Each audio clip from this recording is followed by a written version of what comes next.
21st century, we find the script flipped, where we're using that external monopoly internally, which is anathema to the founding principles of our nation. And how is that possible? And even, Jesse, as you point out, it's being accepted by too many of us citizens of the nation. I'm Jesse Jackson Jr. Listening to the Jesse Jackson Jr. Show. When we come forward, more with Johnny Mack. We're going to have a deep conversation about the triple evils: racism, militarism, and materialism. We're going to hang around militarism a little while longer. More when we come forward on KBLA Talk 1580. It's afternoon drive time with Jesse Jackson Jr. Only on KBLA Talk 1580. Hi, I'm Tavis Smiley. You may have heard me talk about the new course I'm teaching, The Art of Conversation. Well, it's here, and I'm holding a live free preview session on January 26th at 6 p.m. Pacific. Here's why this matters. For almost 40 years, I've made my living having conversations that count. Presidents, activists, artists, people who've changed the world. And I've learned something in the process. Most folk have no idea how to ask a real question, how to listen, how to create a moment. Whether you're building a business, leading a team, hosting a podcast, or just want to connect better, this changes how you show up. It's free, it's live, and I might have a surprise guest joining us. Here's what you do. Go to tavistalks.com. That's tavistalks.com. Scan the QR code, click the registration link, and you're in. It's January 26th, 6 p.m. Pacific. I'm keeping this intimate. Don't miss it. I'll see you in class.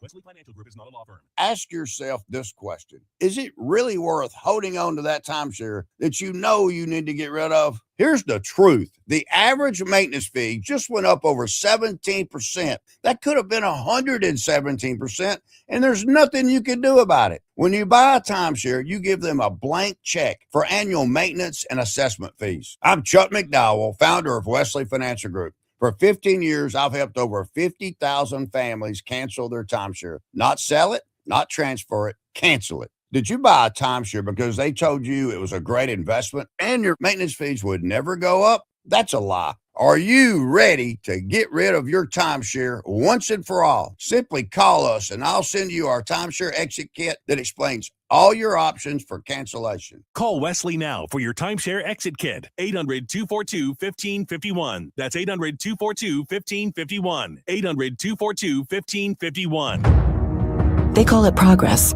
but progress has a price. Land once held in black hands, taken, stolen, erased.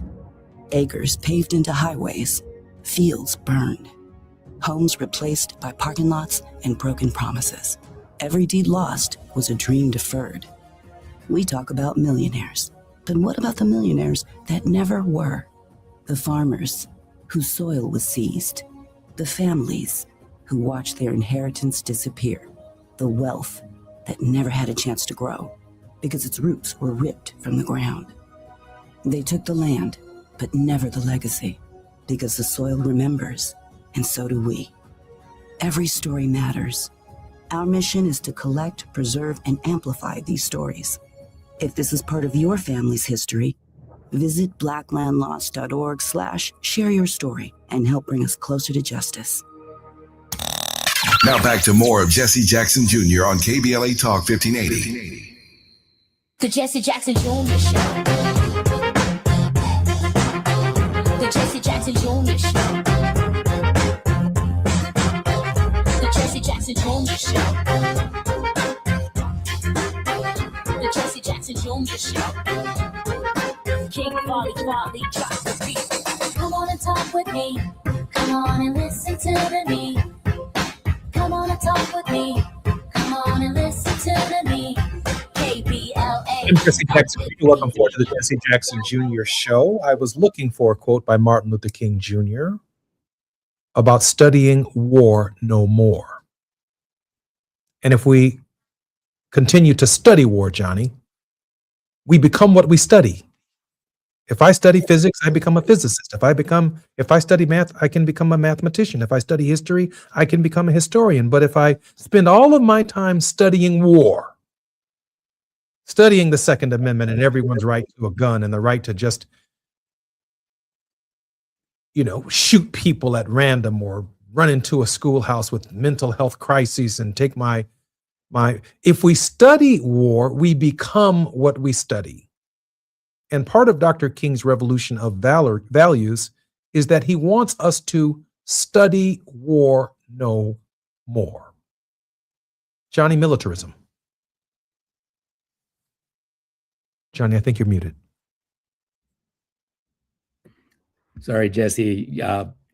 Fantastic point. And in his last book, which we've talked about on several occasions, Where Do We Go From Here? He admonishes us to study war no more for sure. But more importantly, in that book, he admonishes us to study nonviolence in all its forms and how we can use it as a tool of liberation, as a tool of integration, as a tool for social change and human development. And I think that's what we're missing. Jesse, we've talked about previously, what you've just said is what I like to think of as human nature. And I've mentioned this before.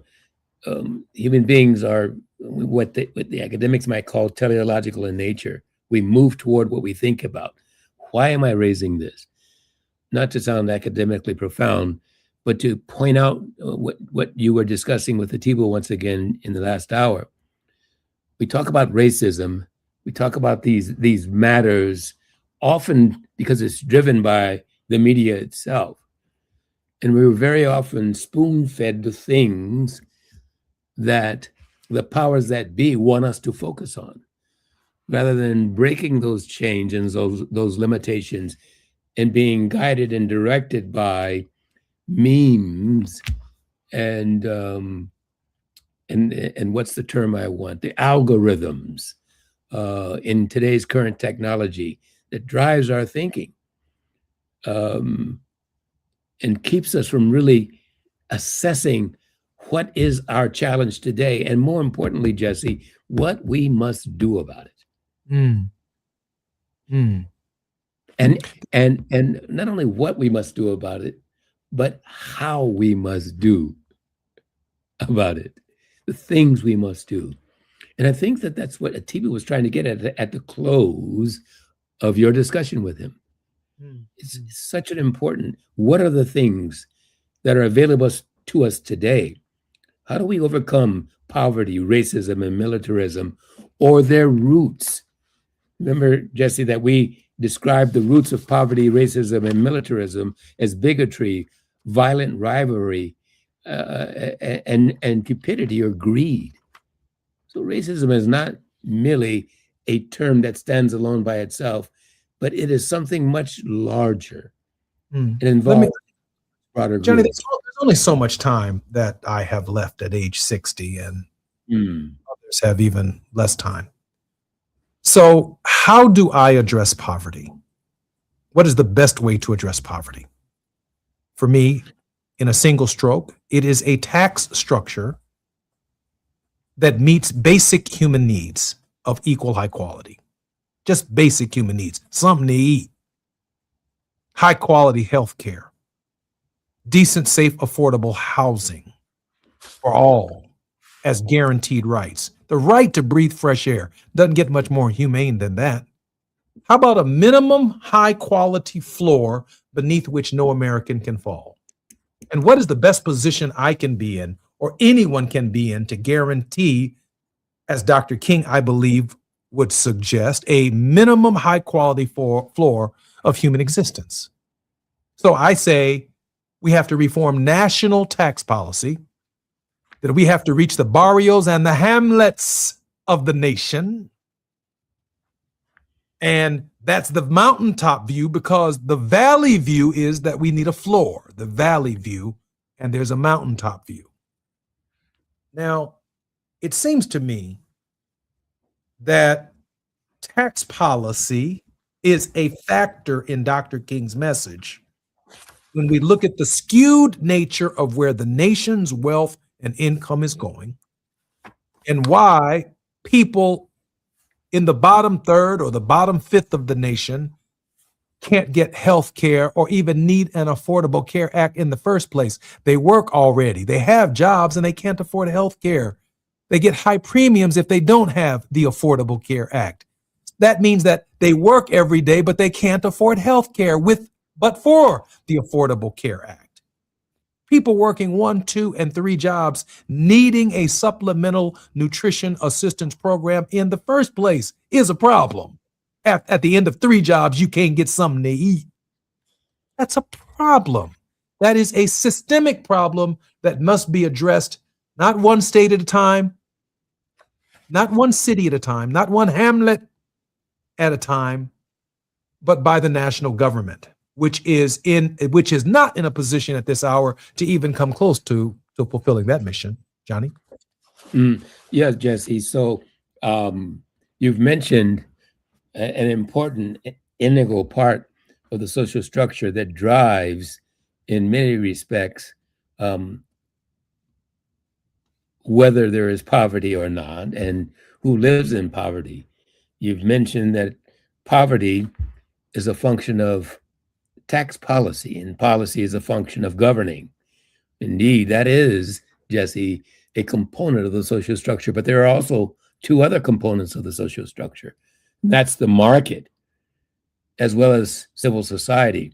What roles do they play? I would agree with you that tax policy is important in defining what levels of poverty this nation or any nation, particularly in a capitalist society, might have. But what about development? What about the market? What about a participation in the economy? Full participation. What about economic opportunity? They also, those elements of the social structure have as much, and I would argue, Jesse, here, even more to do with who lives in poverty and who does not than does tax policy. So tax policy is incredibly important indeed, but so is full participation in the economic structure of our capitalist society. So I appreciate that, because I watched Jesse Jackson take many Black people to Wall Street and make the argument for participation in that very capitalist system. You're going to hear some critique of me and my dad in this. I've also watched Reverend Al Sharpton take Black people, Black businesses demanding participation as minority contractors to Wall Street. And I've seen the Urban League essentially build its organization around the corporate elite and structure, demanding African-American participation. But I'm raising Dr. King's point. In 1954, the Dow Jones Industrial Average that measured how the economy was functioning, by the way, that average, 404, did not include Black folk, Black women. They lived in a separate and unequal society that was probably not covered by the Dow Jones Industrial Average, by and large. The market was taking off on its own. By the hour of Dr. King's death, the market was at 956. Less than 1,000 was the Dow Jones Industrial Average. At the beginning of the Reagan administration, the Dow Jones Industrial Average was around 7,000 points. At the end of the Obama administration, with all of the hope that even my brother Atiba was talking about, the Dow Jones Industrial Average was still leaving millions of people behind, even with the great contributions of the man of hope himself, Barack Obama, even at the Dow Jones at 19,000. Today, the Dow Jones Industrial Average is at 49,000 and growing. Trump's jerking tariffs around and jerking the world around.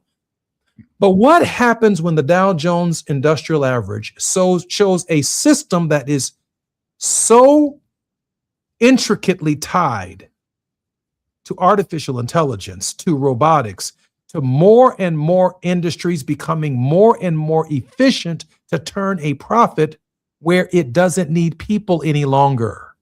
That means the market is no longer bound by the Constitution. It's something that functions over here in outer space, outside of the rule of law, with no capacity to provide health care, housing, education, because tax policy doesn't extract from the progress of the marketplace and deliver tranquility to the American people. So there is a tipping point. and I'm going to preach this until I'm blue in the face, there is a tipping point here where the government itself is now under Kennedy saying that, listen, no one needs to be vaccinated. Let's just catch a disease and let the population itself dwindle on its own. Let's stop taking care of seniors. They're going to die anyway. Why should we be paying their Social Security? Let's stop all these minority programs. Let these Negroes shoot themselves. We don't care. So that the market concludes that we are not necessary. And I don't find anything about market economics that supports that humane agenda. And I'd like to think that I'm a capitalist, but let me tell you where I really am. I'm not a democratic socialist, although I think Jesus probably would be.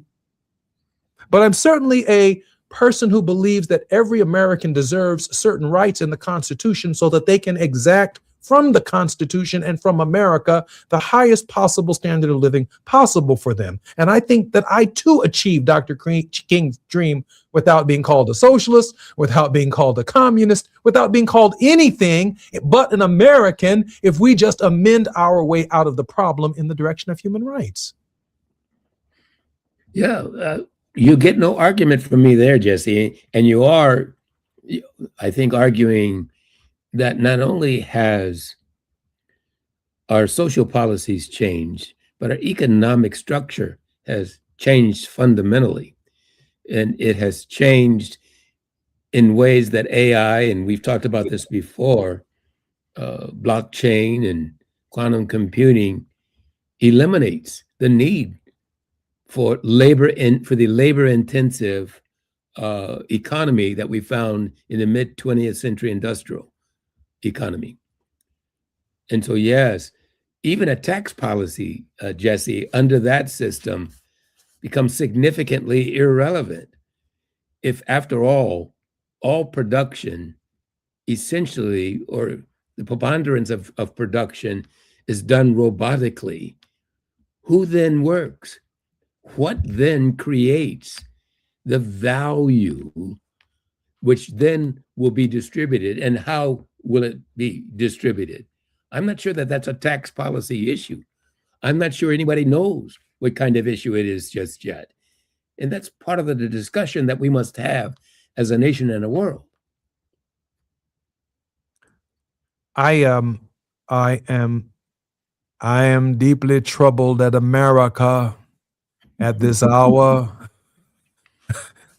I'm losing confidence of this hour as to whether or not I've asked my people to integrate into a house that's burning. Mm-hmm. I am profoundly concerned about America. Mm. That's exactly where I am. I'm right there with Dr. King on that. I know it so well. I can hum it in my sleep, almost in his intonations.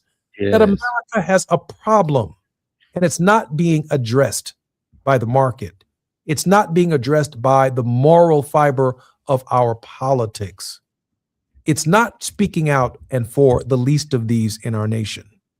I mean, I'm looking at so much money coming in to these political campaigns that no wonder the voices of our leaders are singing and blowing uncertain tunes.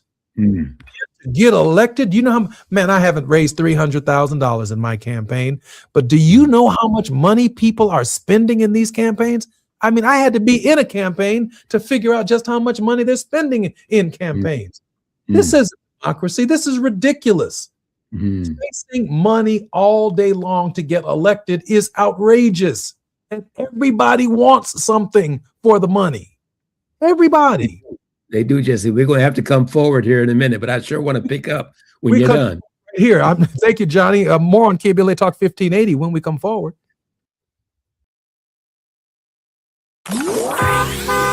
It's afternoon drive time with Jesse Jackson Jr.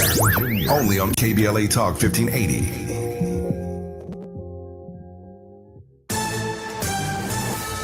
I'm Amber Payton with BIN News Now. Talks continued Thursday as New York City nurses marked day 11 of the city's largest nursing strike. About 15,000 nurses walked off the job at New York Presbyterian, Mount Sinai, and Montefiore, demanding safer staffing, better benefits, and protection from workplace violence. After 40 plus years working here, I had to file for unemployment.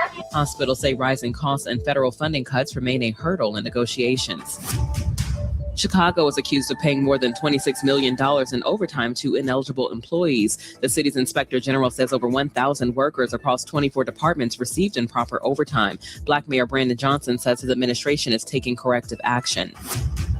And several HBCUs across the nation received email threats on Thursday. Law enforcement confirmed there is no ongoing threat and the emails originated overseas. Get BIN News now on demand 24/7 on the iHeartRadio app. Got issues with youth or high school sports? Positive Coaching Alliance can help.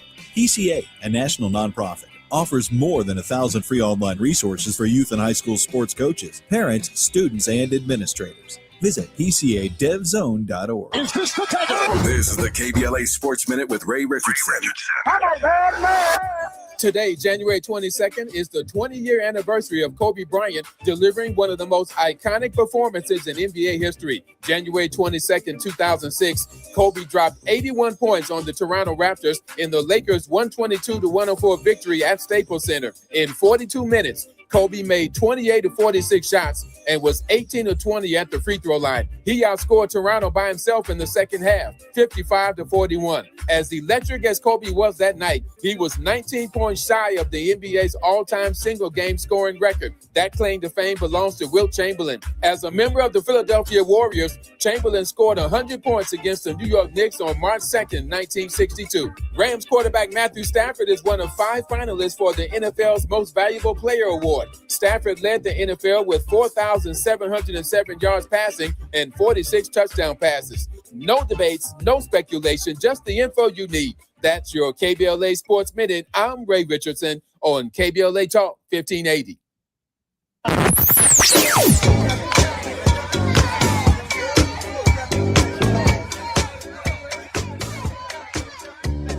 This is KBLA Talk 1580. Talk radio. That's music to your ears. We're unapologetically progressive. KBLA Talk 1580.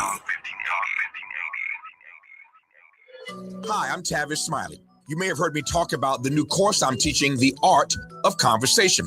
Well, it's here, and I'm holding a live free preview session on January 26th at 6 p.m. Pacific. Here's why this matters.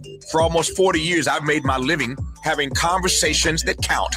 Presidents, activists, artists, people who've changed the world. And I've learned something in the process. Most folk have no idea how to ask a real question, how to listen, how to create a moment.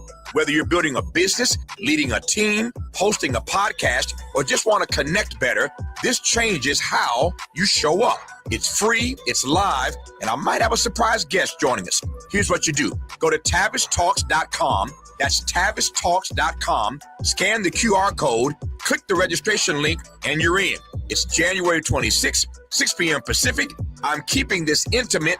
Don't miss it. I'll see you in class.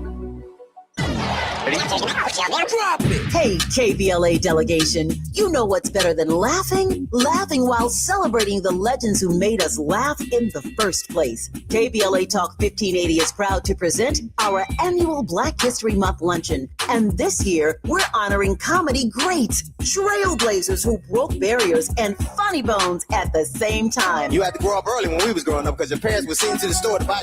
You was too young to buy. I want you to go to the store, get me a fifth of gin and a pack of cigarettes. Mama, I'm 2. They ain't gonna let me have that. Here, take this note. You be a little boy walking down the street with liquor and cigarettes, and your neighbors be going, that's a good little boy right there. We need a little levity right about now. So we're rolling out the red carpet for comedy royalty. D.L. Hughley, Melanie Camacho, Earthquake, Lunel, Dion Cole, Martin Lawrence, and a surprise guest appearance. It's going up Thursday, February 26th in downtown LA at the Grammy Museum. An unforgettable afternoon of stories, celebration, and yes, plenty of laughs. Because let's be real, these legends don't just tell jokes. They have changed the game, opened doors, and made history while making us smile. You gotta go to child support court. You gotta get there real early in the morning. You see brothers going into court. You see them come out 3 hours later. I can't pay this.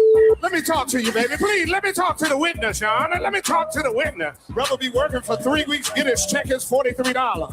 This year, for the first time ever, we have set aside a limited number of individual tickets for the luncheon. They are going to go fast, and when they're gone, they're gone. So if you want a single ticket, or if your company or organization wants to sponsor a table, move swiftly and get to KBLA1580.com right now. All these comedy giants in one room on one stage at the same time? Stop it! This event is going to sell out quicker than right now and sooner than at once. KBLA Talk 1580's annual Black History Month luncheon, Thursday, February 26th at the Grammy Museum. It's gonna be legendary, just like them. What's up? What's up? What's up?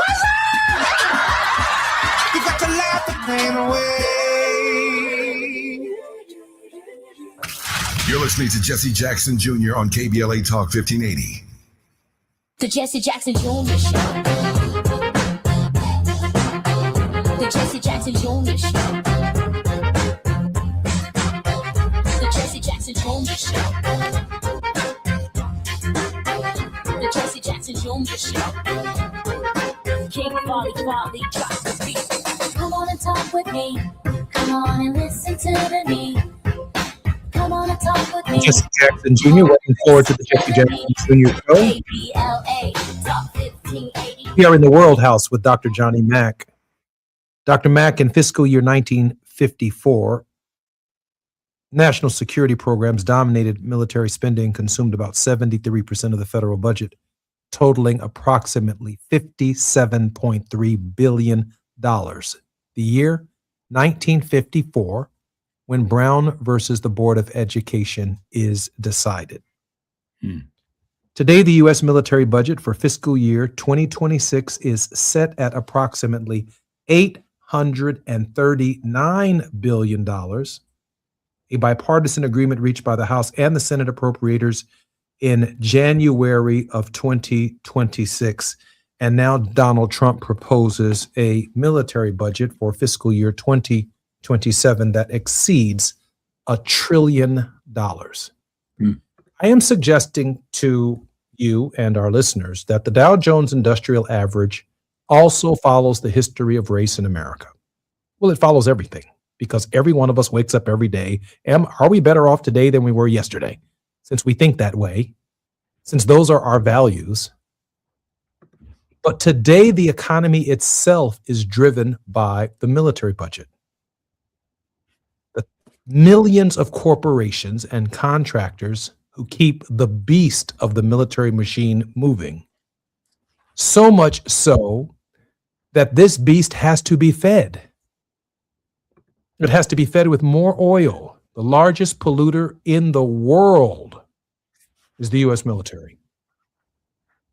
More pollution than most states and some countries.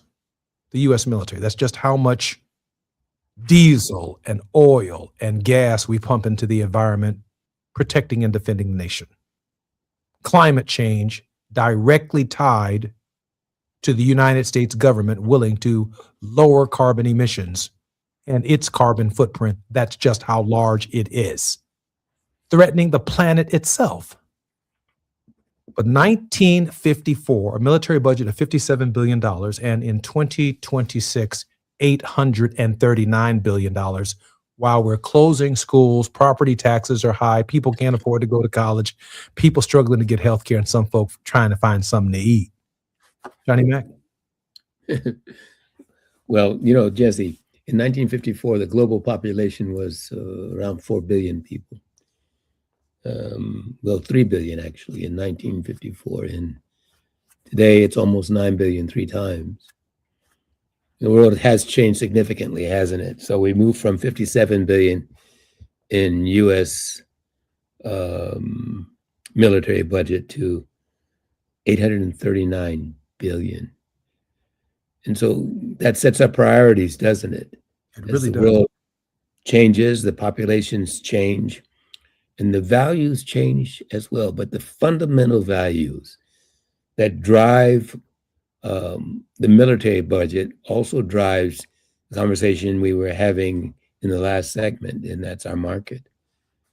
And those values are the ones we mentioned. They are bigotry and rivalry and greed. And how do we protect? How do we defend? How do we ensure the status quo of that bigotry, rivalry, and greed or cupidity?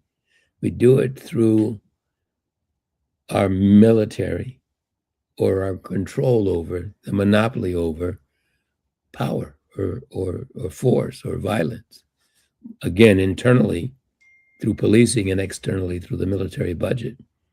And so that explains, I think, in large part, Jesse, your point about a military budget that's nearly $1 trillion now. And it's not just that. It's that the blue chip stocks that each of us as Americans invest in for our retirement programs, our pensions, our IRAs, investing in drone technology, investing in IE, investing in robotics. Our value systems are what we are investing in. We are investing in war. And Dr. King wasn't just challenging Vietnam, he was challenging the conveniences that we enjoyed here in America, in my home and in your home. Yeah. As directly tied to our willingness to invest for higher profits on the market. But he said, I can't negate the fact that the helicopters that are dropping napalm on these poor peasants in Vietnam are paid for by investments made by the American people to fuel the military economy. Yeah, but Jesse, keep in mind, I'm not quite sure that King saw it quite the way I think I'm understanding you to say it. Because the average American struggling from paycheck to paycheck is not invested in the stock market. That's you know, 75, 80% of the stock market is controlled by the super wealthy and corporations. Yeah, no, my premise is the stock market has gone off and left us. I think that's no doubt that I don't have a stock. I don't have an IRA. It has gone off and left us. We're over here paycheck to paycheck, disability check, disability check, whatever it is, welfare check to welfare check. That's where we are. Indeed. And Jesse, what the average American is invested in, if there is an average American, I'm not sure that I agree with that definition, but let's use it for the sake of our discussion. What that average American is invested in is supporting that very system that we are criticizing, that very system that allows 1/10 of 1% of the population to own 60% of its wealth. And yet we, the people, that very population that we're discussing, supports it. Johnny, how would you remedy that other than through tax policy? I can't walk. I don't think you remedy it through tax policy at all, because I don't think, as we said in the last segment, that tax policy will survive the way we know it today, given the trajectory of how wealth is being generated. It's not being generated through the sweat of the brows of the ordinary citizen, as your father and my father's generations understood it in the mid-20th century, or even as we grew up, Jesse. The economy is changing, and we must change with it. What we haven't studied is how to change it. So I'm not suggesting that you're wrong about tax policy. I am suggesting that we don't know enough about the current trajectory of our economy to understand what that change must be. But we do know it must change.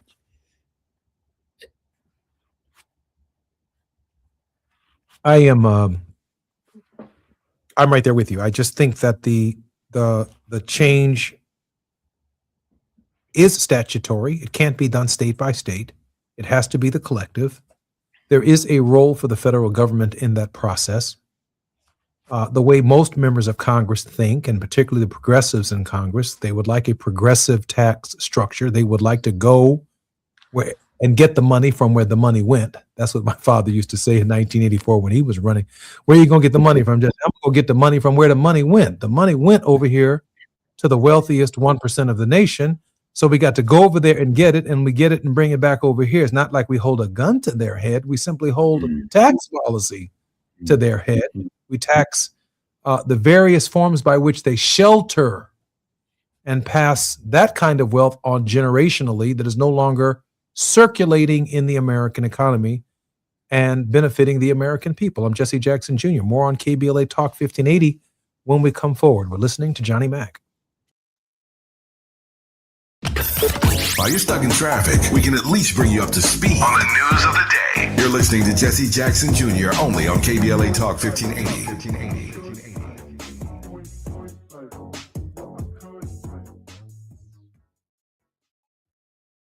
Worried about unpredictable utility bills this winter? LADWP's Level Pay makes budgeting a breeze. With Level Pay, you'll receive a monthly bill that stays the same. No surprises. Even past due amounts can be rolled in, and you'll skip those seasonal spikes from heating your home. Sign up today at ladwp.com/levelpay. That's ladwp.com/levelpay, or call 1-800-DIAL-DWP and take control of your bill. Protect yourself from Medicare card scams. Scammers may call, email, or even knock on your door claiming they need your Medicare info, asking for money or threatening to cancel your benefits. Don't fall for it. It's a scam. Remember, Medicare doesn't need to verify your information. They already have it. Medicare won't charge you for a new card and will never threaten to cancel benefits. Check your Medicare statements for suspicious charges and report scams to the California Senior Medicare Patrol at 1-855-613-7080. We're here to help. Ron had a tax problem he just couldn't handle on his own. I owed the IRS taxes for over 5 years, but I didn't have any money to pay the taxes. Those years cost him dearly. Most of it was fees and interest. It was horrible. Ron finally called in the pros. I called Optima Tax Relief, and boy, am I happy I did. The leading tax resolution firm, Optima, is A+ rated by the Better Business Bureau. They've resolved over $1 billion for their clients. Ron was overjoyed. They settled my account with IRS. I was ecstatic. They are a lifesaver. They are. I am so happy. Take Ron's advice and call Optima now for a free consultation. Yeah, don't do like I did and wait. Call Optima Tax Relief. Do it now. You'll be ecstatic like me. Call 800-919-9077. 800-919-9077. 800-919-9077. Optima Tax Relief. Testimonial from an actual client. Some restrictions apply. For complete details, please visit OptimaTaxRelief.com. KBLA Talk 1580. We've got a lot to talk about. KBLA Talk 1580 is committed to self-care and community well-being. Walk Good LA was formed in June 2020, inspired by the Black Lives Matter movement and the beginning stages of the COVID-19 pandemic. What began as a few minutes of breath work and yoga meditation before protests against police brutality turned into a safe space for the community to heal in hard times. The immensely positive response from the community transformed the momentum into a movement. Today, Walk Good LA is a Black and Brown-led community wellness organization based in Los Angeles. They provide spaces for healing through community yoga classes, guided meditations, hikes, run clubs, and other activations throughout Los Angeles that attract hundreds of members weekly. With the help of Propel and Michael B. Jordan, they now have a yoga and wellness studio in Los Angeles called the Walk Good Yard. To join their mailing list and connect with healing spaces, please visit walkgoodla.org. That's walkgoodla.org. Or find them on Instagram at walkgoodla. This is a community call to action, a community call to healing from KBLA Talk 1580. KBLA Talk 1580. We've got a lot to talk about. KBLA Talk 1580, connecting you with services and solutions. LA County's new Justice Care and Opportunities Department, or JCOD, is here to support justice-involved individuals and their families. The JCOD Support Center is now taking calls at 1-833 That's 1-833-522-5263. Available 7 days a week from 6 a.m. to 11 p.m. The Support Center is your one-stop shop for reentry issues and court support. They offer court reminders, connections to local services, transportation assistance for housing, court appearances, and childcare. The JCOD hotline provides personalized help to connect you with services that you need. And don't forget to check out justiceconnect.org for more information. Remember, it's free and available every day at 1-833-522-5263. This is a community call to action from KBLA Talk 1580. My son loves to fly kites, but my active psoriatic arthritis can sometimes hold me back. Now with Skyrizi to treat my skin and joints, I'm ready to go. Skyrizi, risankizumab Riza, a prescription-only 150 milligram injection for adults, helps with less joint pain, stiffness, swelling, and fatigue. For those who also have plaque psoriasis, 90% clearer skin is possible with just 4 doses a year after 2 starter doses. Don't use if allergic to Skyrizi. Serious allergic reactions and an increased risk of infections or a lower ability to fight them may occur. Before treatment, your doctor should check for infection and tuberculosis. Tell your doctor if you have an infection or symptoms such as fever, sweats, chills, muscle aches, or cough, or if you plan to or recently received a vaccine. With Skyrizi, there's nothing like clearer skin and better movement, and that means everything.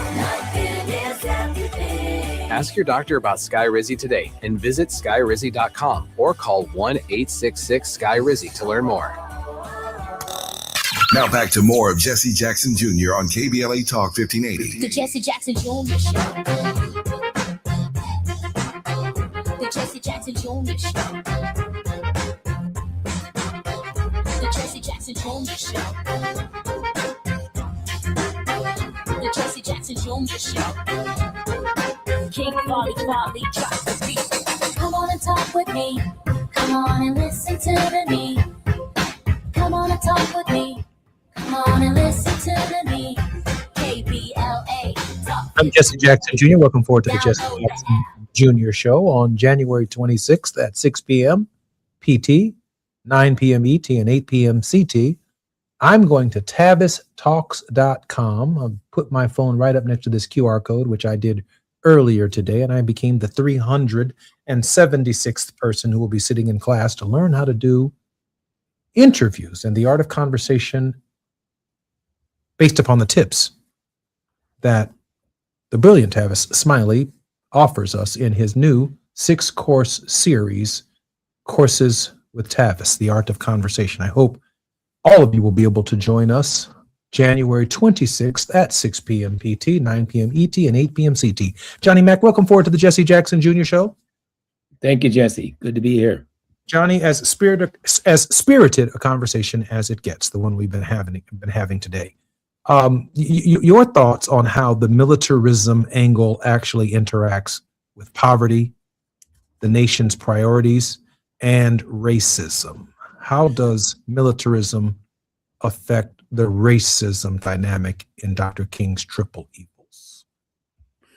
Well, Jesse, these three fundamental, what King, as you say, called the triple evils, are the underlying values that organize what I've called the social structure. And they are mutually reinforcing. That is, each reinforces the other. So just in that very simple formula, these triple evils, these three values, help to sustain the status quo. And so the military, policing are used in order to ensure that people fall in line with the very two things that you argued in our previous sessions, statutory and constitutional rights, as they are interpreted by those who are in power. They are enforced, as we've seen in Chicago and in Detroit and in various communities across the country. They're enforced militarily. They're enforced through policing. They're enforced now through new forms of exercising that that power, that monopoly on power through something called ICE and through something called the Border Patrol. And these forms of control help to sustain the status quo. I'm struggling, Johnny, with when Dr. King says in Beyond Vietnam, how, and I think paragraph number 5, how the very resources for programs that he thought might work in the direction of ending poverty, that those resources are now being shifted to Vietnam.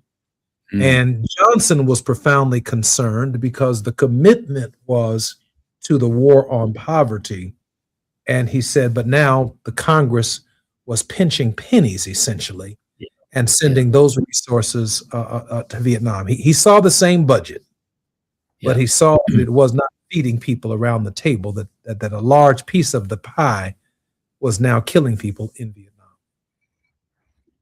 Yeah, so the opportunity cost, right? If you spend it on A, you can't spend it on B, right? Right. If you give it to Peter, you can't give it to Paul. The question is, how do Peter, Paul, Bebe, and Cookie KBLA 15 share? And, that's what King, I think, was trying to call our attention to. And so, yes, too much of our national budget is given toward the military. And the second one, Jesse, is interest. That is the national debt. These two are the most resource sapping elements of our national economy, taking away from so many of us citizens at the benefit of sustaining the status quo.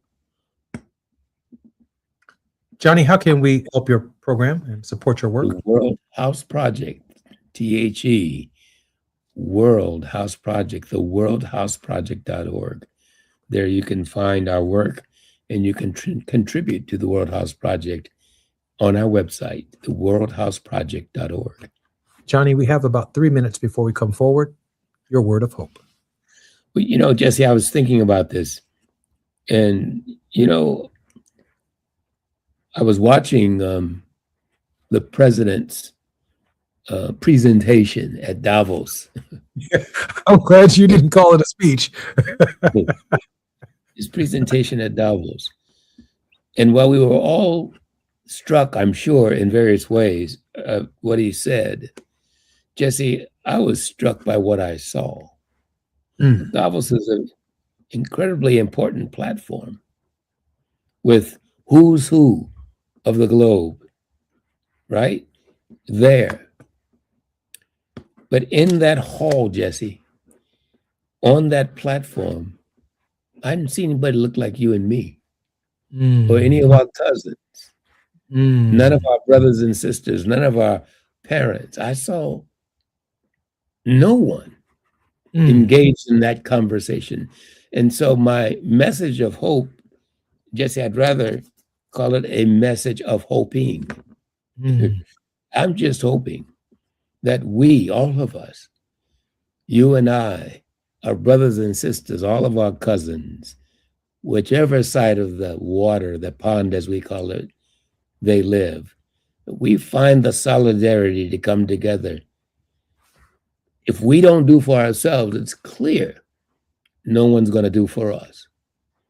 And I am hoping, Jesse, that in this critical time, we find a way to come together once and for all. Maybe we need our own Davos. I'm hoping that we'll find that way. How profound the words are, Johnny, that you offer. And in this reflection, to join your reflection, I can't but think that a large game is being played at this hour where the world itself is being divided up. Black and brown brothers and sisters around the world are not players in that equation. Decisions are being made about us and for us at the highest level of governments around the world, largely based upon the color of the skin of the nations that are participating, whether it's Canada, Greenland, Europe, and Vladimir Putin. You're right. There were no Africans there. There were no South Americans there. I'm Jesse Jackson Jr. You've been listening to the Jesse Jackson Jr. Show, The World House with Johnny Mack. More when we come forward tomorrow on That Meat Fridays with Gina Towns on KBLA Talk 1580. 80 Santa Monica.